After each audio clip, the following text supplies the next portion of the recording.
কি সুন্দর এই প্রাকৃতিক পরিবেশ, কি সুন্দর গাছপালা তরুলতা চারপাশের পরিবেশটা, তাই না? আমার কাছে কিন্তু ভালো লাগে মাশাল্লাহ। আমি জানি না আপনাদের কাছে কেমন লাগবে। এক একজনের দৃষ্টিভঙ্গি এক এক রকমের। আপনার কাছে যেটা ভালো লাগে আমার কাছে সেটা ভালো নাও লাগতে পারে। আমার কাছে যেটা ভালো লাগে সেটা আপনার কাছে ভালো নাও লাগতে পারে। সবার দৃষ্টিভঙ্গি যদি এক রকমের থাকতো তাহলে মানুষ সবসময় ভালোটাকে ভালোই ভাবতো, ভালোটাকে আর কখনো খারাপ ভাবতো না। আর খারাপটাকে ভালো ভেবে তাকে খারাপ থেকে ফিরিয়ে ভালো পথে নিয়ে আসতো। কিন্তু আমরা মানুষ এরকম, যখন কোনো ভালো মানুষ খারাপের সঙ্গে একটু মেশে বা তার বন্ধুত্ব হয়েই যায়, তখন মাথার মধ্যে মুখের মধ্যে একটাই কথা থাকে, ভালো মানুষ কখনো খারাপের সঙ্গে মিশে না, বা সে যদি ভালো হইতো তাহলে কি তার সঙ্গে মিশতো? এই ধারণাটা সম্পূর্ণ ভুল।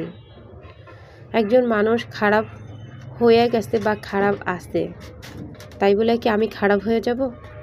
আপনার মন মানসিকতা যেরকম, আপনার ভাবনা চিন্তা ঠিক তেমনই হবে। আমাদের আশেপাশে এরকমও মানুষ আছে, আপনি যদি কোনো ক্রমে একটু ভুল করেন, আপনাকে সেই ভুলটা ধরিয়ে না দিয়ে সেই ভুলটাকে নিয়ে ছড়াইয়া ছিটাইয়া ফেলাইবে। আর একটা কথাই বলবে, আপনি এই কাজটা করে ফেলছেন, এটা করা ঠিক হয় নাই। কিন্তু আপনি যে এই ভুলটা করছেন, ওই ভুলটা আপনাকে তার উচিত ছিল ধরিয়ে দেওয়া, যাতে নেক্সট টাইম আপনি এই ভুলটা না করেন। কিন্তু দেখেন, মানুষ কিন্তু এগুলো করে না। মানুষ কি করে, আপনি এই ভুলটা কেন করছেন, কিসের জন্য করছেন, এটা করা উচিতই হয় নাই। আরে ভাই, ভুল তো মানুষের ধারাই হয়, আর ভুল তো মানুষই করবে, তাই না?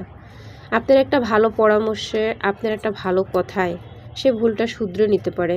একটা মানুষ খারাপ পথে চলে গেলে ওইখান থেকে ফিরে আসার একটা সুযোগ আছে, আপনার একটু ভালোবাসা, আপনার একটু ভালো কথায়। যাই হোক, আমি আপনাদের সাথে অনেক কথা বলছি, ঘুরতে আসছি রমনায়, হাঁটতেছি আর আপনাদের সাথে কথা বলতেছি।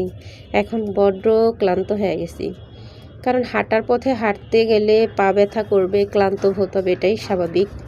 রিক্সা বা গাড়ি বা যানবাহন যেটাতেই আপনি যান না কেন, ওটা আবার আনন্দ আলাদা, আর আপনি হেঁটে যাওয়ার আনন্দটাই আলাদা। পাও ব্যথা হলো একটা আনন্দ, শান্তি খুঁজে পাওয়া যায়। আমি আমার বান্ধবীকে বলতেছি, আমার হাতটা ধরো, ধইরা আমার নিয়ে হাঁটো, যেহেতু আমরা দুই বান্ধবী ঘুরতে আসছি তাই। রমনা পার্কে আসার পরে সবচেয়ে বেশি যে জিনিসটা বেশি ভালো লাগে সেটা হচ্ছে এই কাঠবিড়ালিগুলা। আমি যতবারই আসি এই কাঠবিড়ালির ছবি আমি তুলবই, ভিডিওই আমি করবই, কারণ এইগুলো আমার কাছে বেশি ভালো লাগে। দেখেন কত সুন্দর করে কাঠগুলাকে সে খাইতেছে। আমরাও বাদাম কিনছি, বাদাম কিনা 10 টাকার বাদাম আবার